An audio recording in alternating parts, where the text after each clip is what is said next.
Okay. From the Panthers, we have head coach Paul Maurice. Please raise your hand and wait for the mic. We'll start front right.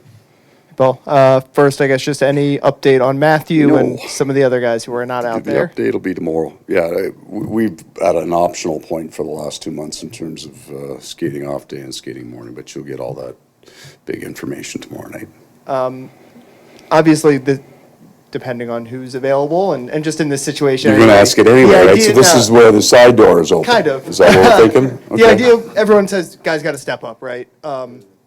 How does that manifest, like, in a game? How do you get? Obviously, you guys want to stick to your game plan. It starts months and months and months ago, and everybody goes through it. But when you get into December and you lose Barkov and Lundell, and then you lose Barkov and Bennett, and you lose Barkov in a playoff game 2 minutes in Carolina, it starts there. So you've had your people out of the lineup and important people out of the lineup, and you've found ways to be successful. So you have that belief. If you've got none of that's happened to you all year, the first time an important guy comes out of the lineup, it's a big deal. But being that everybody's playing tomorrow as of today, we wouldn't have to worry about that. Front right, Jameson. Coach Denisenko getting to join you guys on this trip. Yep. Obviously, we talked about the last 2 months have meant for every guy in the room, but what can even a couple of days mean for a 22-year-old to be a part of the situation? Yeah, you feel it. So we've got I always call them the Black Aces. We got a group of guys that have been with us all playoffs, and they've been watching the games, and they've been around. So now they get to get into that kind of inner circle. And what's important, whether he plays or he doesn't, when you're traveling with that group of 25, you get to see how they interact with each other, how they treat each other, what it's like when you get that group close-knit, and they get to see that as normal and that is right. So whether you play or not, you get to learn. Back left. Hey, Paul. Samantha Rivera, CBS News Miami. We've heard from the guys how they like to keep loose. They have a poker group going on. They pull pranks on each other. What do you do to kind of stay calm before a big game like this? Meditation, yoga, anything like that? There's no poker because I don't know how to play the game. And that bothers me, right? That you don't know the ins and outs of the game. So that's why I don't play poker. We laugh an awful lot in the coach's office because we think we're really funny and we're old. So we tell jokes that only we get and then we laugh at the players that wouldn't get those jokes. So laughter is a big part of what we do. Robbie Tallis is responsible for most of the practical jokes. There is a milk carton in the coach's office with one of the coach's faces off it. Have you seen this person? Because he left an hour before everybody else one day, so we've been grinding that. We got name tags. Hi, my name is Jamie, because Jamie gets to the rink, 4:30, 4:45. He's got a 2-hour workout done by the time anybody sits down, and he's always the last guy to leave. So he had to go do something one day, and so he had a little name tag. Hi, my name is Jamie on it. So we're stupid. And that's a big part of it. You know what? We spend so much time together. We all get to the rink very, very early because our wives don't like us, and they're right.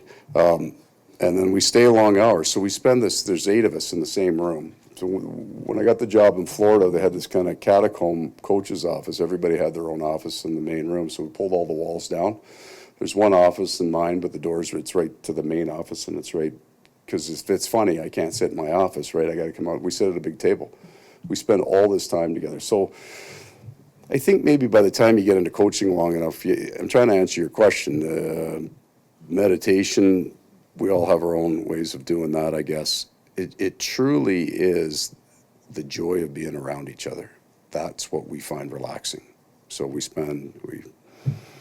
have breakfast together every morning, wait for somebody to say something silly, and then they get jumped for it for the rest of the day. It's a nice place. The players have a team, and they get to keep that, but the coaches have a team too. Front right, far right. Great straight arm, by the way. Outstanding.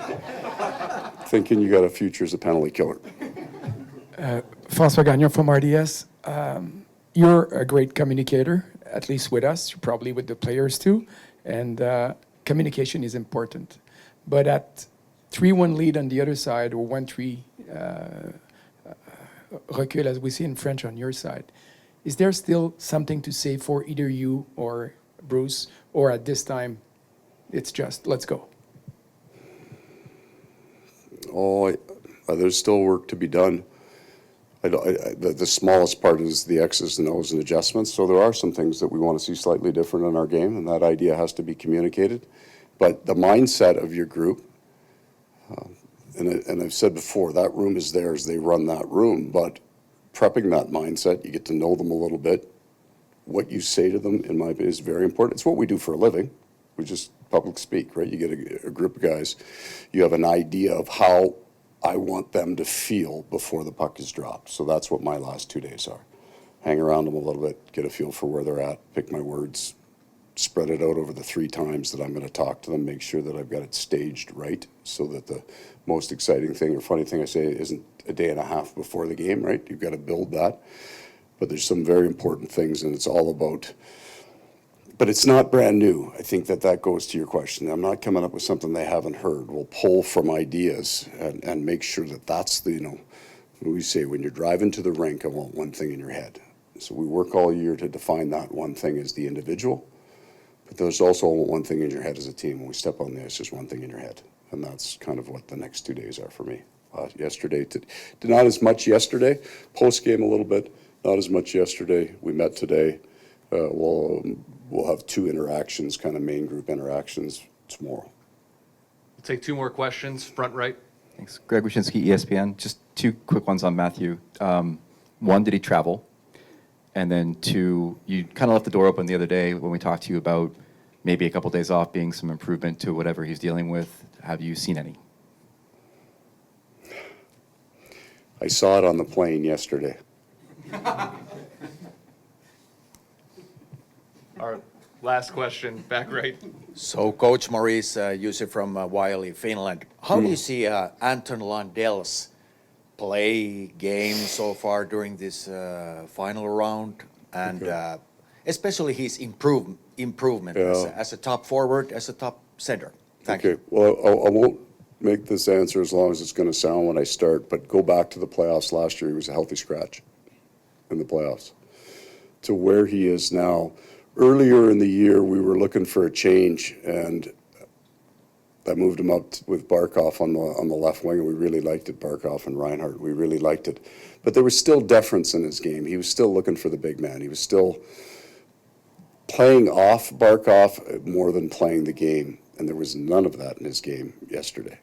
He's his own player now. I still believe he returns to center. I believe that next year he will be capable of driving a line himself, and I think that line can play against the other team's best. When you look at the end of the Toronto and the end of the Carolina series, that line was on the ice as one of the 2 when we got down, at 2:30 left on the clock, you're almost down to 2 lines. And it was D-zone face-offs as well, because I had Reinhart on his right wing as the right-handed draw man. So at 21, he was closing out a game and closing out a series. That's who I see as a very competitive guy. Not all things a player lacks, a young player lacks, is because they don't have it. It's they're just young. They have to learn it.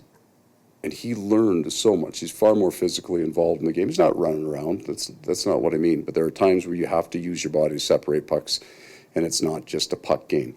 European players, especially because of the size of the ice, view the game slightly differently in terms of the tools that they can use to create pressure on a puck. Smaller ice, you have to learn that, and he's learned it. So he is now a driver for us.